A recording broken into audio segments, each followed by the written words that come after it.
Thank you. Thank you. Okay, well, thanks for coming, and thanks for the invitation from Anna. Yes, I'm going to talk to you about speciation in birds within islands, which is obviously a very atypical thing because birds fly, and you wouldn't expect them to diversify within islands. I study mostly recent avian radiations. I'm interested in the process of speciation. So I have a few major projects that I work on, like this that Anna was mentioning, the juncos of North America, island comparisons between Mexico and the Canary Islands. I'll talk a little bit about this later. But today I want to tell you about this project that we've been working on with Christophe Thébault from the University of Toulouse for almost 15 years now. And I think we've reached a point in the results that I think we have a sort of a complete story to tell, and we think it's pretty interesting. So when we talk about speciation, all of you are familiar with adaptive radiations. They're very charismatic. And of course, with Darwin's finches or the cichlid fish in Africa, they've received a lot of attention. But non-adaptive radiations, or radiations where you don't see particular differences in ecology between the different species, but just differences in phenotype, have perhaps received less attention, even though they're probably more common in nature. The idea, this is a recent schematic by Rosemary Gillespie that just came out. The idea is that in adaptive radiations, what's important is that species differentiate in different niches in the environment. So before becoming reproductively isolated, they adapt to different habitats along this rainbow of possibilities, and reproductive isolation comes as a byproduct of that adaptation. In non-adaptive situations, the idea is that things become differentiated through geographic isolation or some sort of geographic barrier in the absence of ecological differences. Species form in isolation, and then ecological differences come later. And this gives rise to like two different models of speciation, if you want to summarize it in two big modes of speciation, like ecological speciation maybe, where natural selection plays an important role, Darwin's finches being a typical example, where the important thing is local adaptation to different environmental conditions, right? Different niches, things differentiate. This can happen even in situations of low to moderate gene flow, because selection is the directional selection is the main driving force. Reproductive isolation is a byproduct of that divergence. And barriers to reproduction tend to be post-zygotic. Things like reinforcement of selection acting against hybrids showing lower fitness. And the expectation is that we have the traits involved in this type of speciation are these polygenic traits like body size or mouth parts or something that are complex traits that involve many genes and are expected to be distributed throughout the genome. In contrast to this non-adaptive or also typically sexual selection type speciation, like it's the case, for example, of neotropical tanagers that diverge in color but very little in ecology, where the idea is that the main driving force is this assortative mating mediated by female choice of secondary sexual characters, things like color or song. This happens in allopatry. Factors like runaway selection can give rise to very elaborate ornaments in some cases. The idea is that the barriers are pre-mating, okay? So it's recognition where the female decides who to mate with, and therefore most of the barriers are pre-zygotic. And the expectation is that these traits are simpler, have simpler genetic bases, coded for by fewer loci, and often on sex chromosomes. Sex chromosomes are gaining a lot of attention because they can be important in the process of speciation. Birds are a ZW system, unlike us, and like several fish and insects. where the female is the heterogametic sex with a ZW, and the male has 2 Z chromosomes. The Z chromosome in particular is interesting. It tends to accumulate more neutral and recessive beneficial mutations than autosomes. In fact, many avian species show that there's higher divergence on the Z than in autosomes. There's a recent review by Darren Irwin that provides a lot of data on that. They're more likely to accumulate sexually antagonistic polymorphisms, and that can be important in speciation, things like Bateson-Dobzhansky-Muller type incompatibilities. These antagonistic polymorphisms are part of the explanation for Haldane's rule, which is very strong in birds. This tendency for the heterogametic sex to show lower fitness in hybrid zones compared to the homogametic hybrids. And then things like hemizygosity, the fact that you have only 1 chromosome may lead to exposure to these recessive incompatibilities. So interesting dynamic comparing autosomes to the Z chromosome, as we'll see later.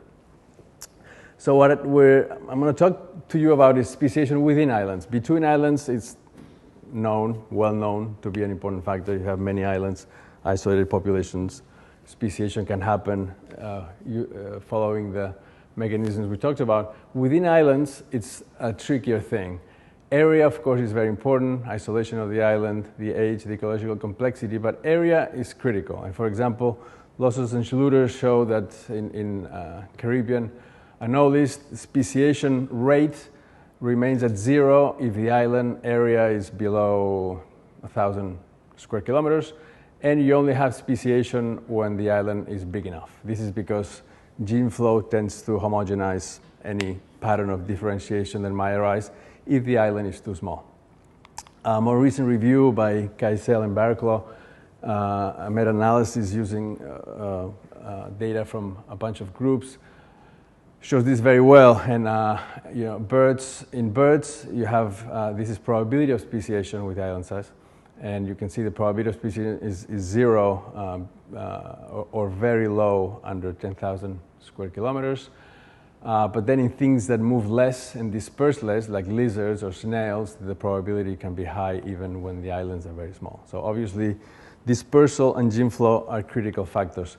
And this is just this clear relationship then between the minimum island size where speciation happens and the geographic scale at which we find structure in a given group of animals.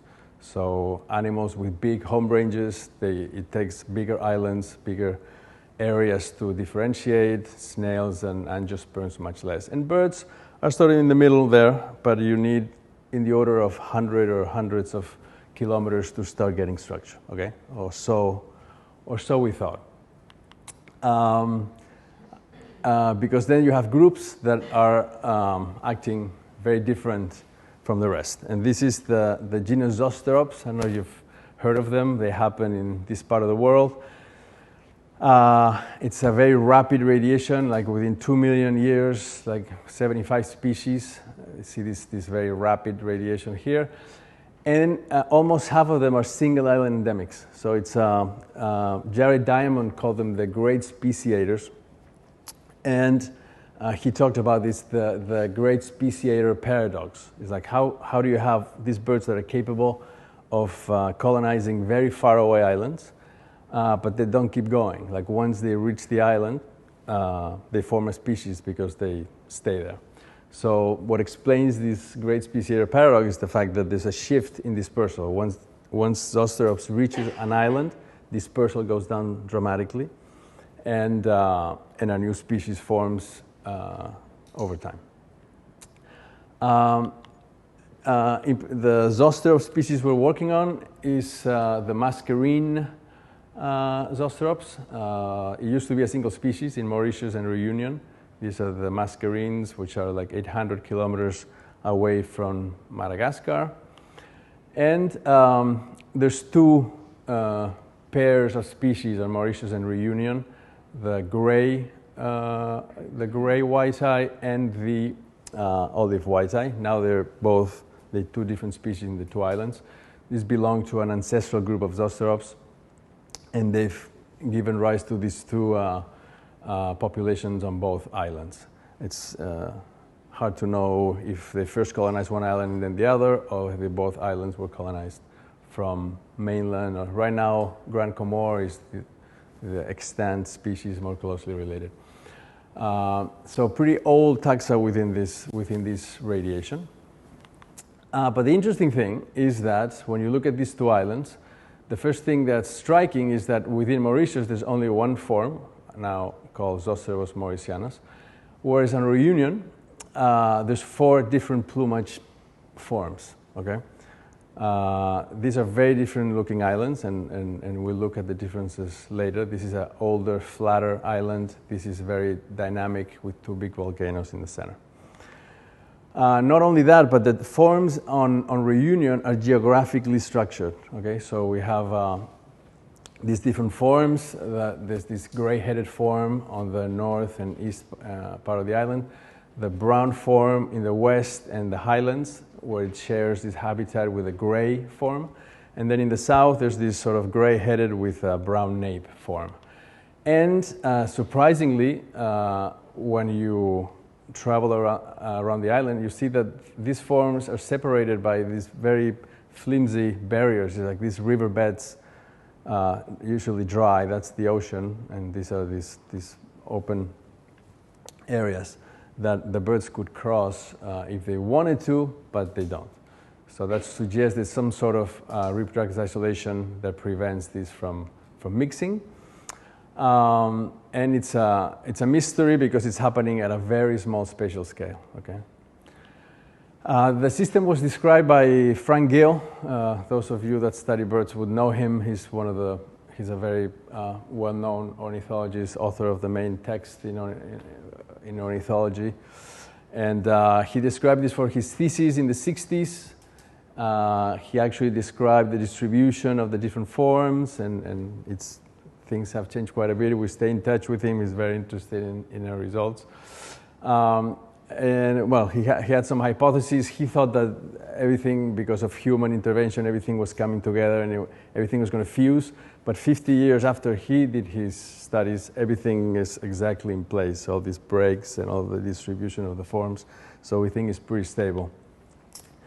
So I was saying that one of the striking things about Reunion, as opposed to Mauritius, is the topography. Okay, we have these 2 huge volcanoes. This is an active volcano, Piton de la Fournaise, that throws lava almost every year towards the ocean here. And then this huge volcano, you see these 3 calderas, no? That collapsed. It's like Taburiente in La Palma. If you know Caldera Taburiente, is just 1. This is 3. So it was a huge volcano.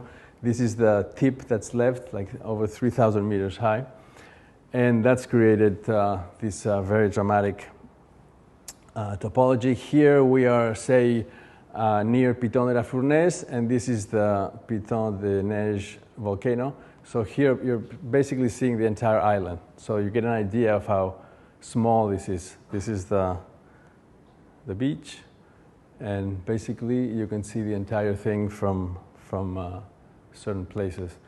And the topography is very, very dramatic because of all these collapses of the different volcanoes. And the diversity is very dramatic because of this topography and the fact that it's you have different elevations and different levels of humidity gives rise to high diversity of plants, among other things. This is the, oops, I'm off the screen. High ecological diversity. Okay, this is very wet forest in the lowlands, very dry on the west side, like this savanna type thing with acacias and things. And then in the highlands, there's this heath. This is Erica and Hypericum, like species that we find in Europe, like a highland heath at around 2,000 meters.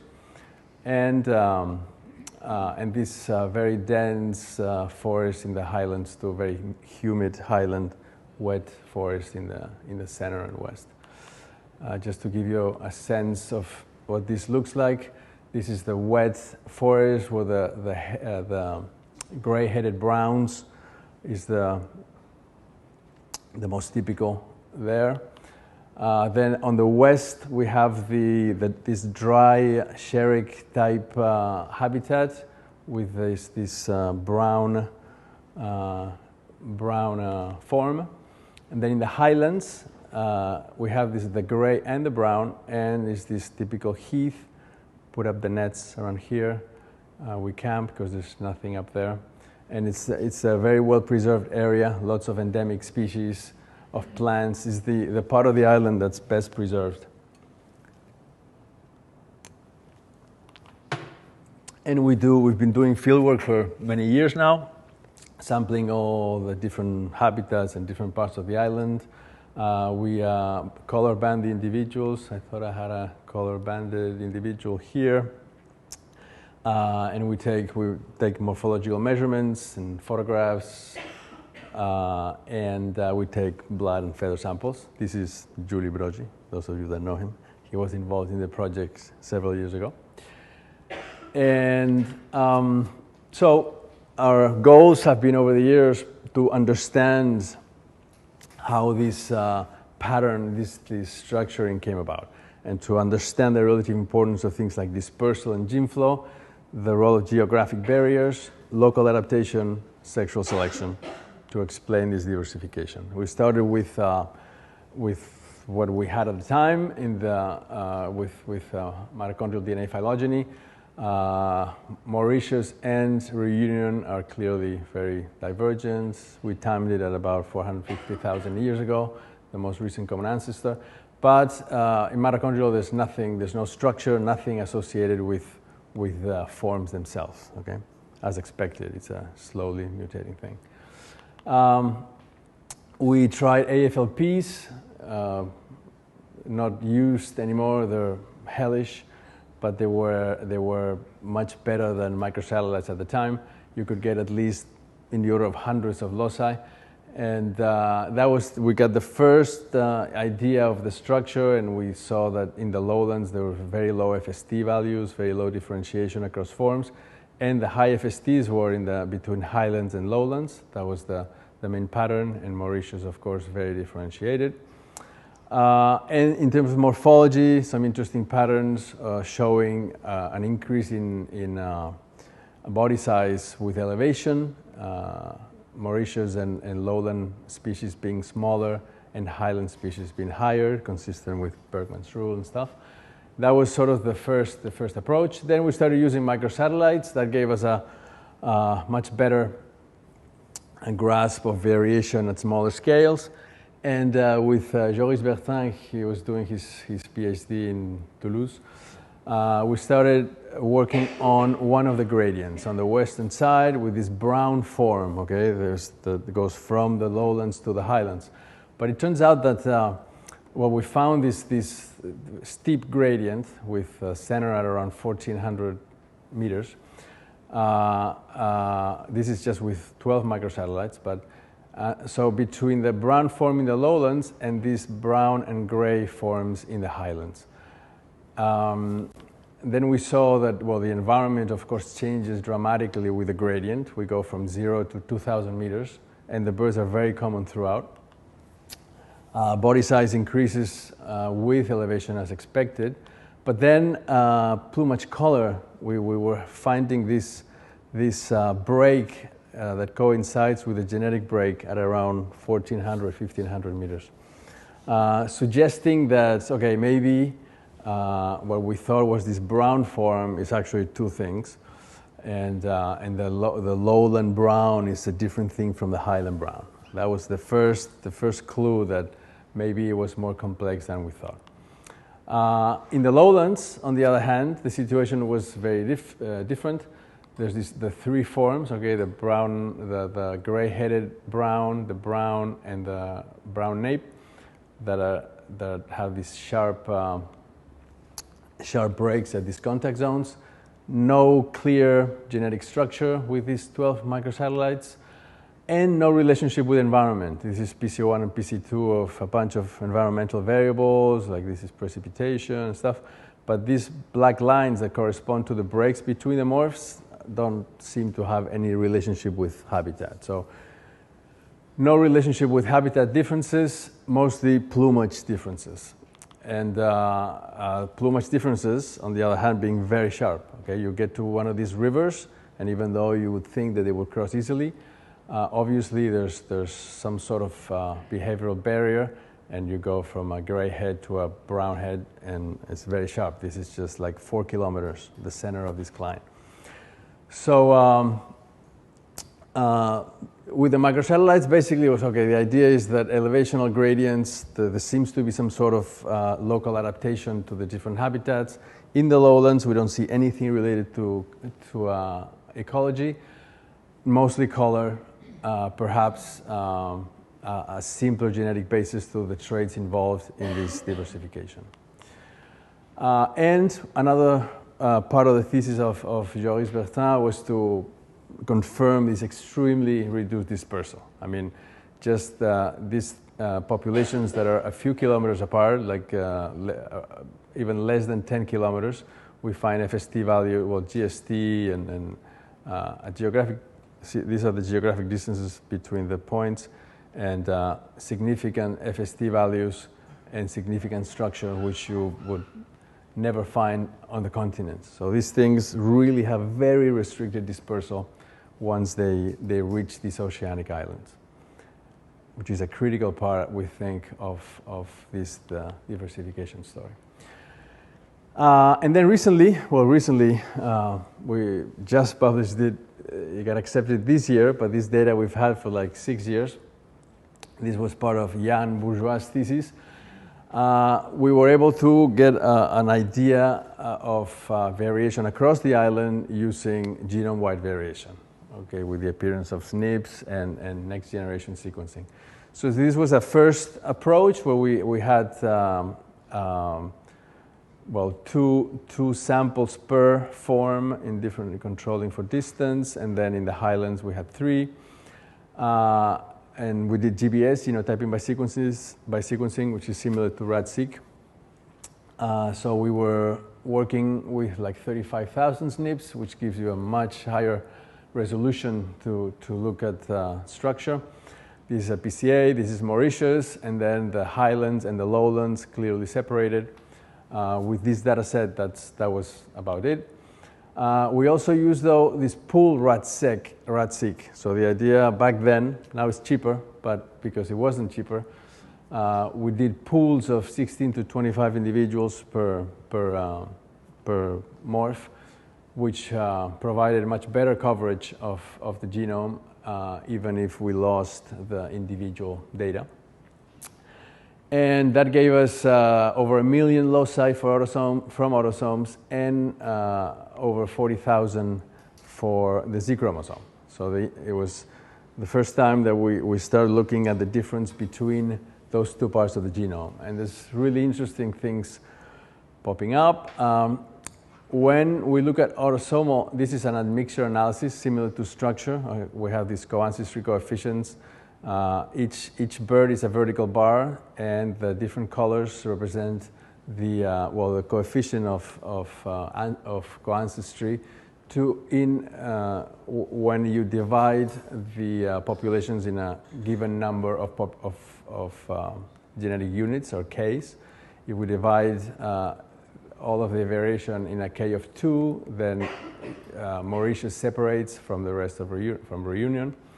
And then if you give it a K of 3, then the most, the pattern of co-ancestry that explains this better is the lowlands, the highlands in blue versus the lowlands in yellow. So that's the first separation on Reunion, clear separation between highlands and lowlands when you use autosomal markers. But then within the lowlands, then it's a mess, and as you increase the K, like there's really no correspondence between the different forms within the lowlands. The highlands do remain together and they separate because we'll see that there's high structure in the highlands too. Very different pattern with the Z chromosome markers, even though there are many fewer. Messy at the beginning, but then eventually there's a much better correspondence between the lowland forms than with autosomal markers. This is more clearly seen with these phylogenies. These are neighbor joining trees based on this data. And if you look at the autosomes, you have the highlands that separate very well from the rest of the lowlands, but the lowlands are paraphyletic and it's a bit of a mess. When we look at the Z chromosome data, then it separates the highlands from the lowlands, and the lowlands separate into 3 very well-supported reciprocally monophyletic groups, suggesting that the genetic basis of this differentiation is partly hosted by loci on the Z chromosome. An interesting thing that comes out of this is that we got confirmation that the highland form is actually a polymorphic form. You see this brown, gray, brown, gray, brown, gray per population. So it's not a single brown form that goes from the lowlands to the highlands. We have a lowland brown form that is a very different lowland form, and it's a lighter brown. These things you see more in retrospect. Before it wasn't so obvious. And then the highland brown is actually a polymorphic form. It's a true genetic polymorphism. Birds in the highlands are either brown or gray. It's like having blue or brown eyes. And they're all mixed in the population. So that's another interesting story that we're investigating, is the maintenance of that polymorphism in the highlands, and we've been monitoring these populations for years to start measuring survivorship and measure fitness and see what maintains this polymorphism in the highlands, because the phenotype is quite different. Okay, so this is consistent with this idea that autosomes differentiates mostly highlands and lowlands, but the Z chromosome seems to be important in cases where we suspect the role of sexual selection, separating the lowland forms. Another piece of evidence related to this is we can do a genome-wide association analysis and see how specific traits associate with genomic variation.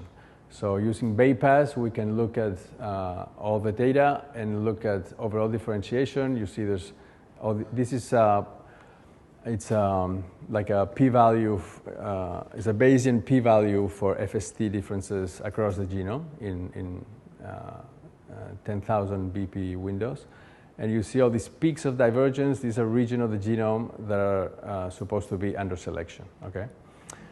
If we do a genome-wide association analysis with altitude, okay, you look at the entire variation within reunion, and we ask how is this variation associated with altitude, then we have these peaks all over, very high peaks all over the genome, okay, as you would expect if this is polygenic traits that drive local adaptation. Many traits involved, and many of these traits being polygenic.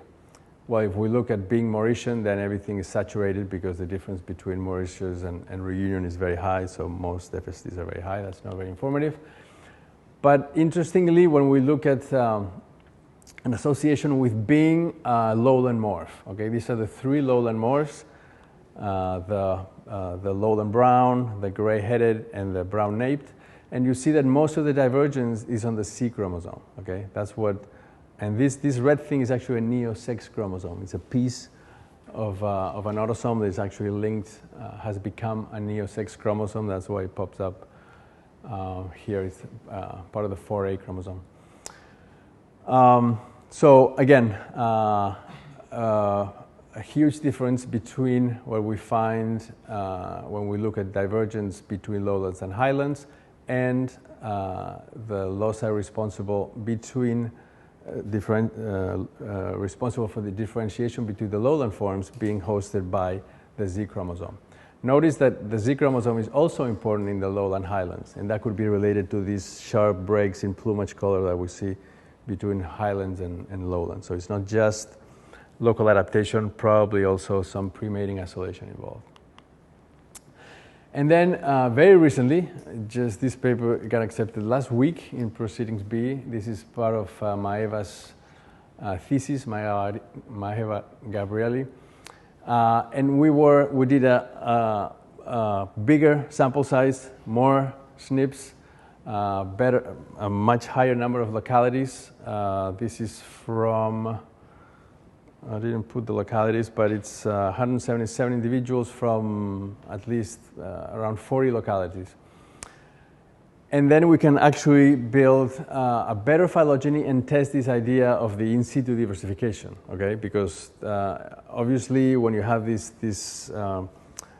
cases of diversification in faraway islands, one alternative explanation is the fact that there could be multiple colonizations that are responsible for that diversification. So here, and the only way to test that, which is not easy to do, is to have a really good phylogenetic reconstruction that gives you an idea of the evolutionary history of the colonization. And what we find, well, this is Mauritius, that's very divergent, but then what we had is this lowland brown being basal and paraphyletic with several, this gradual paraphyly with 3 different nodes at the base of the tree. And then the rest of the taxa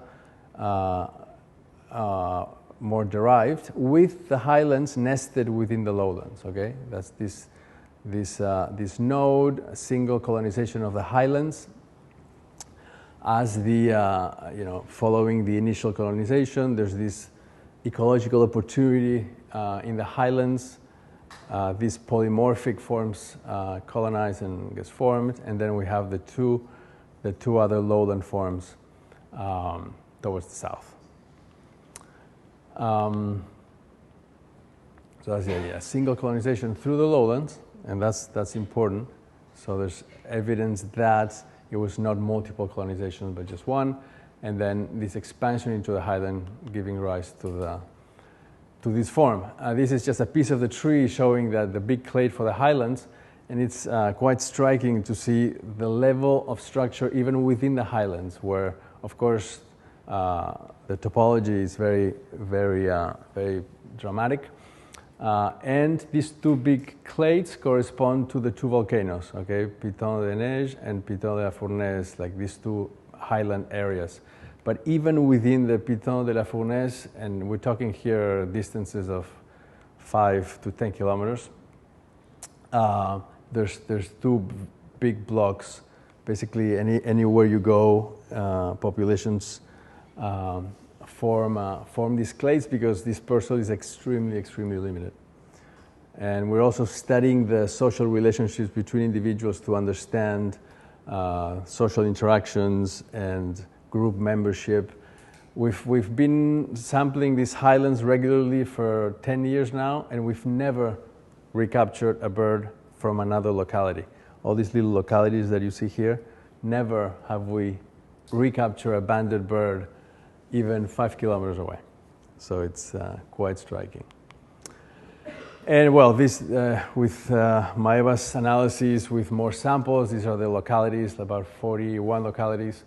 We have a much better idea of structure, and you see this, the 2 highlands, the 2 volcanoes here, the lowland forms, and then these gray areas that are the contact zones, near the contact zones. These are very narrow, it's like 2 kilometers wide, but we can detect these mixed individuals in these very narrow contact zones. So showing that there is some gene flow and some hybrids that are maintained in these narrow hybrid zones. And one last thing that we're interested in and that we're starting to make some progress on is understanding the genetic basis of these traits that might be important in speciation. And this highland form that is polymorphic gave us a great opportunity to look at the genetic basis of this plumage color. The difference between the brown and the gray is that the gray has white barbs with no melanin, and the brown form has pheomelanin on those barbs. So if you add pheomelanin in your brown, you remove your gray. This Gill already described this in 73. He saw that through the microscope. But now we have genomic data, and these things should be genetically the same, except for whatever drives this difference in melanin deposition. So this was data from Jan's thesis, and The idea was to use a genomic association analysis using 600,000 SNPs, mapped to a reference genome that we already have by then. And interestingly, there's a single locus that explains that difference between the browns and the grays. It's a single, on chromosome 1, an unknown, previously unknown locus for melanin, for genes involved in the melanin pathway. And then with microsatellites, we've been able to do pedigree analysis, and it's indeed a single locus. The gray allele is dominant. Brown, you have to be double recessive to be brown, and if you have the gray allele, then you're gray. So birds, you end up having a typical genetic polymorphism with birds being gray or brown. And these are, these are some loci associated. There's several genes associated to this locus, but so far we don't know exactly what they do. These genomes are not well annotated for this part of the genome, so we have to wait for transcriptomic analyses and things like that. And then I want to tell you briefly about how this might not be so unique because we've been studying the last few years in the Canary Islands, and we find a similar case that is now the topic of Maria Recuerda's thesis at the museum. You're familiar with Fringilla coelebs, the common chaffinch in Europe. In Northern Africa, it looks very different, and in Macaronesia in general, it looks a bit like this. There's some variation, but this is the one in La Palma. We've used this is GBS, genotyping by sequence SNPs, to reconstruct the evolutionary history of the radiation. It comes from the mainland, goes to Azores, then Madeira, and then the Canary Islands. But every island is very differentiated with no gene flow, no current gene flow between them, and you can use admixture analysis to show that each island is completely separated from each other. The interesting thing is that when we get to La Palma, and La Palma is the only island that has laurisilva, the cloud forest and pine forest, but there's no blue chaffinch on the pine forest. Okay, in Tenerife and Gran Canaria, you have the common chaffinch in the humid forest, but then in the pine forest is the blue chaffinch that's endemic. In La Palma, there's no blue chaffinch, so it looks like the common chaffinch has colonized the pine forest as well. The La Palma is very small. Reunion, it was 2,500 square kilometers. La Palma is just like 700. Okay, it's like less than a third. Very small place. That's its little caldera there.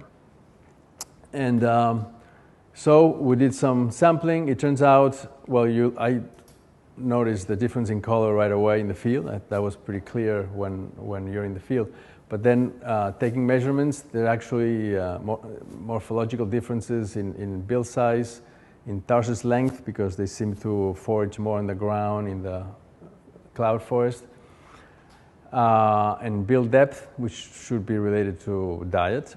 Diet is different because we've done isotopes, feather isotopes, but these are very broad differences. We're now looking into exactly how and what they eat differently.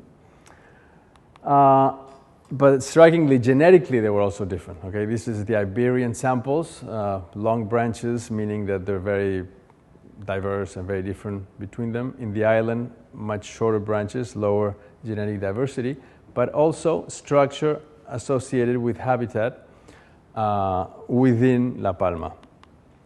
And part of this structure, when we use neutral SNPs from all the SNPs we have, we find differences between the pine forest in green and the cloud forest in blue, but this could also be associated with isolation by distance, because in this analysis we had samples from the cloud forest and then samples from the south in the pine forest, and then intermediate habitats in the middle of the island. So to see if the structure is due not just to geography, but also to selection, we select a set of like the 25% highest FSTs, about 12,000 loci, or even just the outliers, okay, just the outliers in an FST distribution, so those loci that are expected to be under selection. And when we do that, then we have a very good correspondence between habitats, the pure cloud forest, pure pine forest, and this intermediate cloud or humid pine forest, etc. And with the loci under selection, we have this very striking separation and very good correspondence with different habitat types that we're still in the process of quantifying. But some very suggestive evidence of the role of selection in driving local adaptation, again with very little dispersal, because obviously these things don't move very much. The distances involved are extremely short. And we're starting to find some genes associated with this variation, and some of them suggestive of the role of selection acting on things like modify the beak and other morphometric traits, and metabolism, because the diet is going to be very different. So making some progress there. Now we have a very good genome, very good high quality reference genome, and a bunch of lower coverage genomes from the different habitats. So we're starting analyses at a much higher resolution. And we're also collaborating with the B10K, the 10,000 Bird Genome Consortium, to get a better annotation based on a bunch of birds that have been sequenced to date. So to conclude then, diversification in birds can take place at extremely small scales. So you don't need hundreds of kilometers. If dispersal is low enough and selection strong enough, it can happen in very small spaces. In chaffinches, it appears to be linked to a habitat, the colonization of a new habitat. In the gray whiteye, there's that, and also non-adaptive mechanisms playing a role among the lowland forms. So the idea is that within reunion, reduced dispersal was critical, but selection too. There's a single colonization through the lowlands, and then divergent selection as the highlands are colonized from the lowlands. And we know that the type of selection involved is more polygenic, in contrast to the lowlands, where we have this sexual selection acting on very few loci associated with plumage and located on the sex chromosomes. So we have both mechanisms playing, both modes of speciation happening within a single island very recently in the same, from the same population. No? And then in the future, well, we're working on studying the actual traits under selection, measuring selection in the field, not easy to do, and now with these better genomes, identifying the specific regions under selection, explaining all this. And I need to acknowledge a lot of people. This is Christophe, that we've been working on for many years. Maeva just showed you her last paper. Benoit Nabos at Montpellier, he helps with genome evolution type issues. Joris and Jan, that's part of the thesis that I showed, and Boris also, he's now at Cambridge. Jan is now at the University of Plymouth as a professor. And for the work in La Palma, Oscar, Guillermo, Felix Medina, El Cabildo have been very helpful, and in Plan Nacional projects. And thank you for your attention.